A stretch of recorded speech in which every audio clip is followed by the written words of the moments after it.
চার শ্রেণীর মানুষকে ২৪ ঘন্টা আল্লাহ তাআলা নিজে অভিশাপ দিতে থাকেন। এটা আমার কথা নয়, নবীজি সাল্লাল্লাহু আলাইহি সাল্লাম নিজে আমাদেরকে জানিয়ে দিয়েছেন।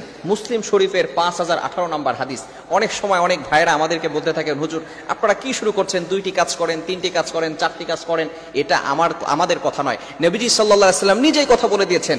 যাদের আমাদের কথার উপরে এই ধরনের তিক্ততা আসে, আমাদের কথা ভালো লাগে না, আপনারা পারলে নবীজির কাছে গিয়ে বলেন, নবীজি কেন আপনি এই 4টি কথা বলেছেন? আপনি মুসলিম শরীফের দিকে তাকান, মুসলিম শরীফের 5018 নম্বর হাদিসের ভিতরে আল্লাহ রাসূল সাল্লাল্লাহু আলাইহি ওয়াসাল্লাম নিজে বলে দিয়েছেন, 4 শ্রেণীর ব্যক্তিকে আল্লাহ তাআলা 24টা ঘন্টা অভিশাপ করতে থাকেন। নাম্বার 1, 1 নাম্বার হচ্ছে লাআনাল্লাহু মান লাআনা ওয়ালিদা। যেই সন্তান তার পিতামাতাকে, বাবা মাকে অভিশাপ করতে থাকে যে তুমি আমার বাবা কেন হলে, এই জন্য তোমাকে পেয়ে আমি অশান্তিতে আছি, তুমি যদি আমার বাবা না হতে তাহলে ভালোই হতো। যে সমস্ত সন্তানরা পিতামাতাকে এই ধরনের কথা বলে, পিতামাতাকে অভিশাপ দেয়, 24 আওয়ার্স 24টি ঘন্টা আল্লাহ তাআলা ওই সন্তানের প্রতি অভিশাপ দিতে থাকেন।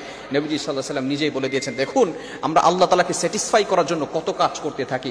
আল্লাহ তাআলাকে সন্তুষ্টি করার জন্য 5 ওয়াক্ত সালাত আদায় করি, আল্লাহ তাআলাকে সন্তুষ্ট করার জন্য যাকাত আদায় করি, ডোনেশন করি, মানুষকে অনেক মানব কল্যাণের কাজ করি, কিন্তু দেখা যাচ্ছে কিছু কিছু ভুলের কারণে আল্লাহ তাআলা আমাদের উপর নারাজ হয়ে যাচ্ছেন।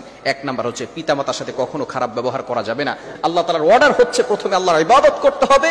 দ্বিতীয় নাম্বার হচ্ছে পিতামাতার সাথে ভালো ব্যবহার করতে হবে, পিতামাতার সাথে কখনো খারাপ ব্যবহার করা যাবে না। আল্লাহ তাআলা নিজে বলে দিয়েছেন, আল্লাহ তাআলা যেহেতু পিতামাতার উসিলায় আমরা দুনিয়াতে এসেছি, এজন্য পিতামাতাকে কখনো অভিশাপ দেওয়া যাবে না। যে ব্যক্তি পিতামাতাকে অভিশাপ দিবে, আল্লাহ তাআলা তাকে অভিশাপ করতে থাকবেন 24 আওয়ার্স 24টি ঘন্টা। নাম্বার 2, দ্বিতীয় নাম্বার হচ্ছে ওয়ালানাল্লাহু মান যাবাহা লিগাইরিল্লাহ। ওই ব্যক্তির উপরে আল্লাহ তাআলা অভিশাপ দিয়ে থাকেন যে ব্যক্তি আল্লাহর নাম ছাড়া অন্যের নামে পশু কোরবানি করে। যদি আল্লাহর নাম ছাড়া অন্যের নামে পশু কোরবানি করা হয়, ইচ্ছাকৃতভাবে যদি কেউ পশু কোরবানি করে, সামনে কোরবানিও আসতেছে, এই সময় দেখা যাচ্ছে অনেকেই দেখা যাবে আল্লাহর নাম নেয় না। এই সময় যদি ইচ্ছাকৃতভাবে আল্লাহর নাম না নেয়, তাহলে কিন্তু তার কোরবানি হবে না। ওই পশুর গোশত খাওয়া প্রত্যেকটা মুসলমানের জন্য হারাম হয়ে যাবে। এজন্য অবশ্যই আল্লাহর নাম নিতে হবে।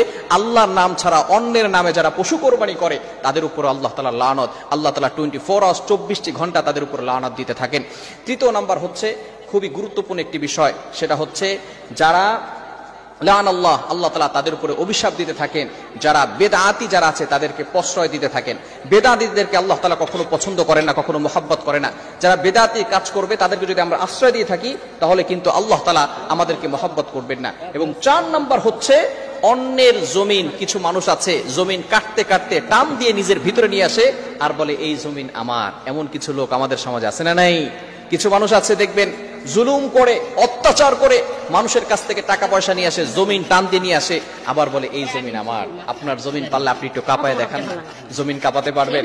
এজন্য আল্লাহ তাআলা মাঝে মধ্যে ভূমিকম্প দিয়ে জমিন কাঁপান। জমিন কাঁপিয়ে আল্লাহ তাআলা প্রমাণ করতে চান, তোমার জমিন করো, পারলে জমিনটাকে কাঁপায় দেখাও। তুমি জমিন কাঁপাতে পারো না, জমিন কাঁপাতে পারি আমি আল্লাহ। এজন্য জমিন এই দুনিয়ার কারো না, জমিন কার? জমিন হলেন একমাত্র আল্লাহ। এজন্য জমিন আমার করা যাবে না। আল্লাহ তাআলা অনেক সময় আমরা দুনিয়ার লোভে পড়ে, দুনিয়ার মায়ায় পড়ে, দুনিয়ার ভালোবাসায় পড়ে অন্যের জমিন কাটতে কাটতে নিজের ভিতরে টান দিয়ে নিয়ে আসি। যে ব্যক্তি অন্যের জমিন, চুল পরিমাণ জমিন যদি আমরা ইচ্ছাকৃতভাবে টান দিয়ে নিয়ে আসি, তাহলে কিন্তু আল্লাহ তাআলা সেই অভিশাপ আমাদের উপর করতে থাকবেন। এজন্য অবশ্যই আমরা এই 4টি কাজ থেকে দূরে সরে আসার চেষ্টা করবো। আল্লাহ তাআলা আমাদের সকলকে বুঝার তৌফিক দান করেন। সকলে বলি আমিন।